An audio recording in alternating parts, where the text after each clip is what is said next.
Well, I'm on the epic journey of making my Winnebago trailer with one pop out a unit that can go anywhere with power, because I'm putting in a solar generator, which happens to be a Bluetti.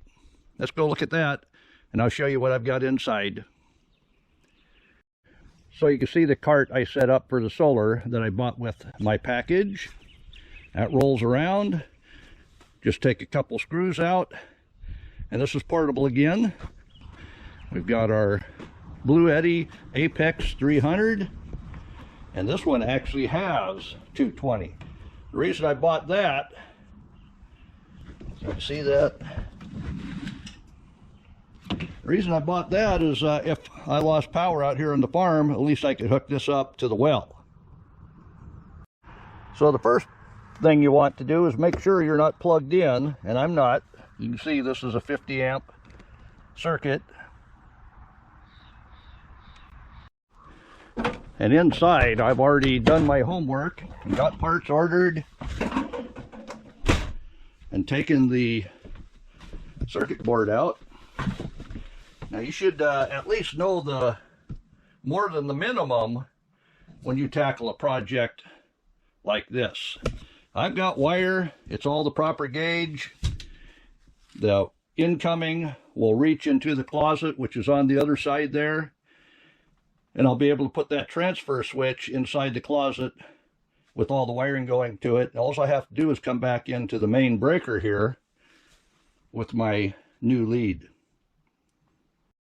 And I've got a 4-gang automatic transfer switch. So this particular one, if it's on automatic, you have your shore power, and then you have your solar generator power off that Bluetti. Everything that comes out the bottom goes to that switch right down there to the main breaker there.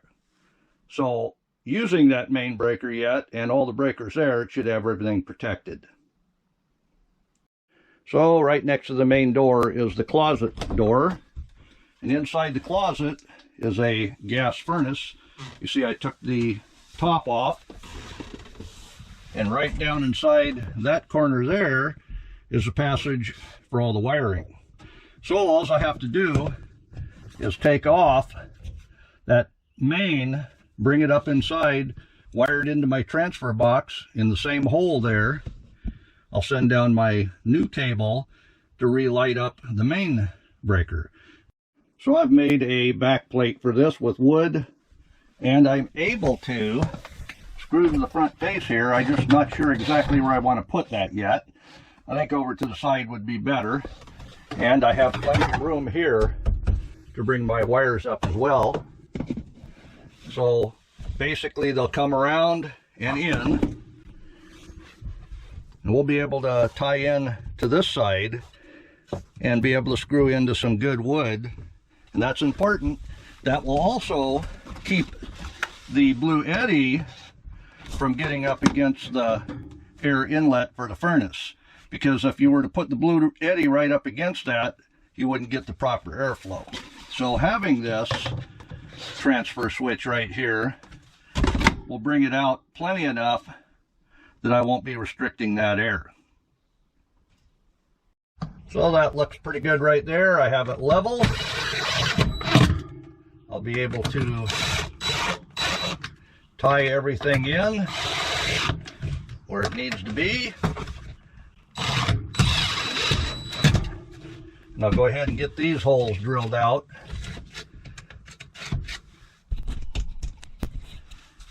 That way we can start our wiring in from the back side.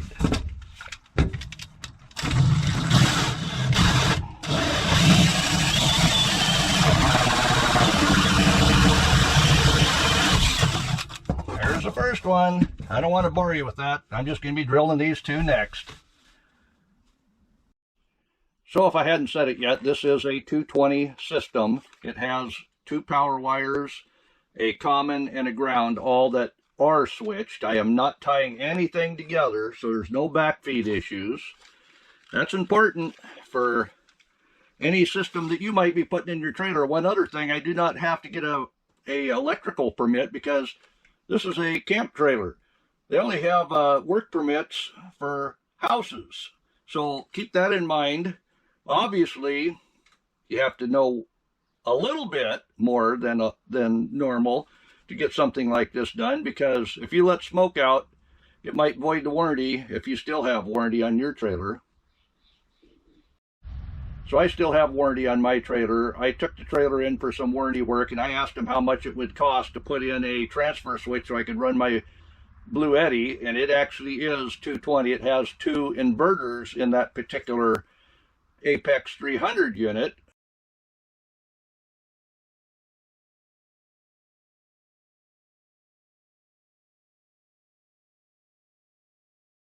And that's exactly what I wanted. I don't need 225 amp circuits to run the trailer, but if I'm running the AC or the micro hood that it has in this, it might be an issue. But it says on the trailer instructions that you should be able to run it on 30 amps as well. You just have to be a bit more careful. But I did buy a 100 amp switch, so that should take care of any overusage needs I might ever get. Of course, the Bluetti will not charge more than 25 amps, and that's perfect for what I'm trying to do. So I've got my pigtail. It goes in here and comes around to this side, which is the inverter side. This one comes from the front corner, so I've taken it off of the breaker panel, and the wire's plenty long enough. So next is to wire my return lead back to the breakers. It's all coming together. So you can see I have my mains from the inverter wired back in, common and ground. So that's all ready to go back in the hole.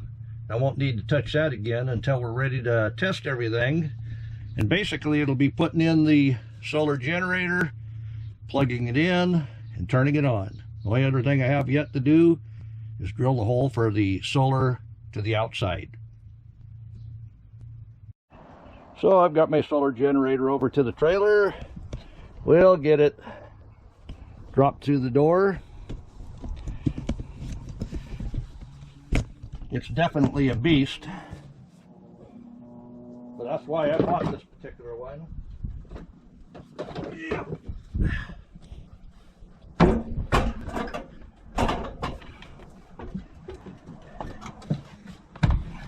And we'll get it slid in the closet. Well, I'm not sure what all you can see from there, but this is the outlet that I need to plug into. And this is the front of it.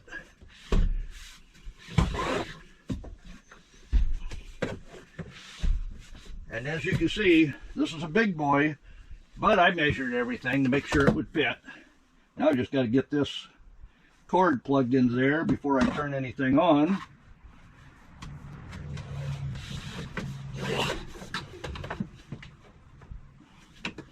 Looks like it's going to go this way. Perfect.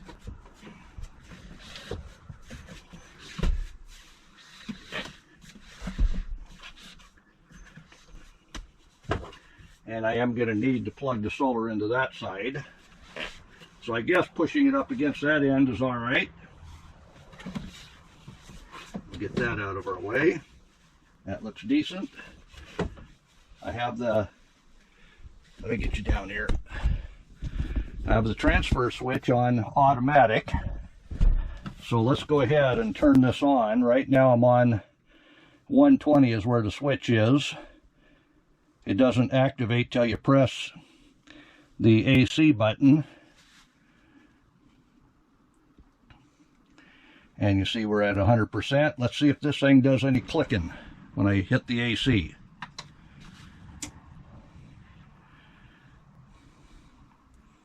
No clicking from here. Put it on manual. Well, maybe that is.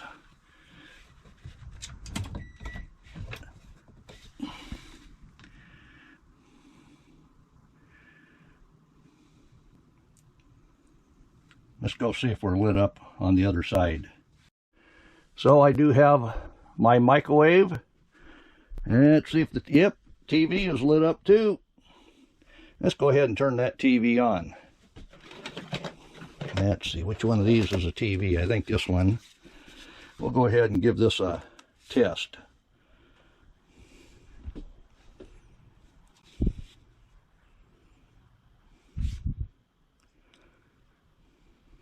And what kind of watts are we pulling? And it looks like 38 watts. Between 38 and 40. But it's working, and no smoke. So we got the YouTube working. What else do you need?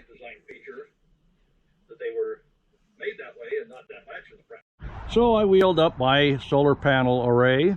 That's one nice thing about having it on wheels. So let's go ahead and plug that in. We're at 97% because I've been watching YouTube videos. And for that, I need in this end.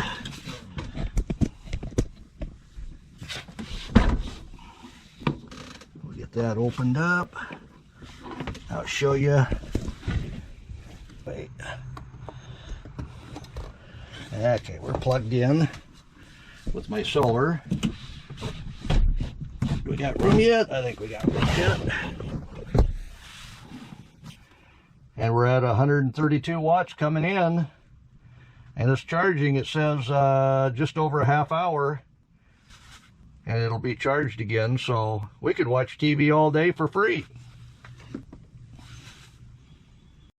So I'll go ahead and turn on some lights here. I know I have solar on top that's probably taking care of that. But we'll go ahead and turn the TV back on.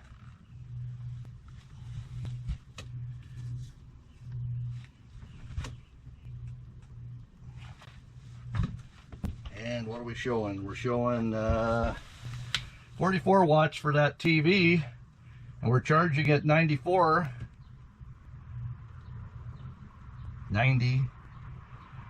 So it is making a difference. So this is the cover I have for it. We'll see if we can get this in place. Basically, I know I'm covering you up. Basically, that's to keep anybody from getting their fingers on any of those leads. Not that that is anything other than a cover, but this is a trailer. You saw the mess that was inside that box over there. So what I have yet to do is put the top back on. I think I got to put another support in, because if I do put the solar generator up on top there, that thin piece of, let me show you. That thin piece of, I don't know what you call that. That's hardly even plywood. I think there's 3 layers. But we'll get another piece in there. Nope. Am I losing you? And we'll be able to nail that back into place. So in review, this was a good afternoon project. We've got our transfer switch put in, we've got our Bluetti in place, we've got our solar cells outside charging. Everything's working just exactly the way I had planned it. Let me know, is this something you'd want to put into your camp trailer? The Bluetti Apex 300 is a true 220, so it has 2 inverters in it. That's why I bought it. If I have a power outage, at least I can hook this up to the well pump and have water still. So a quick update, I did hook in the solar. I drilled a hole in the side, plugged in the solar panel that's over there. I've been running it a couple of days now. I have the AC on, you can hear it running. Let's look at the Apex by Bluetti. Even though I've had it on since this morning, you can see that AC is 1526 watts, and I'm bringing in 292 watts. So it is taking power to run that AC. You see I've got it up on the upper shelf. I put in 2 supports here to be able to hold that weight. Not that that plywood wouldn't hold it, but you bounce down the road, it'd probably fall through. You see here, I think you can see where I came through the wall. So I have my charging port plugged in, as well as the 220 port, only because this trailer is 2 110 circuits. Next thing I'm going to try is plugging in shore power, just to verify that that switch does switch over automatically. And the one other thing I want to do, at the bottom the door is cut short so the air flows in for the furnace, but I think that's going to build up heat in there, so I think I'm going to put a register up here, possibly with a fan, and definitely going to have a smoke detector inside that closet, just in case.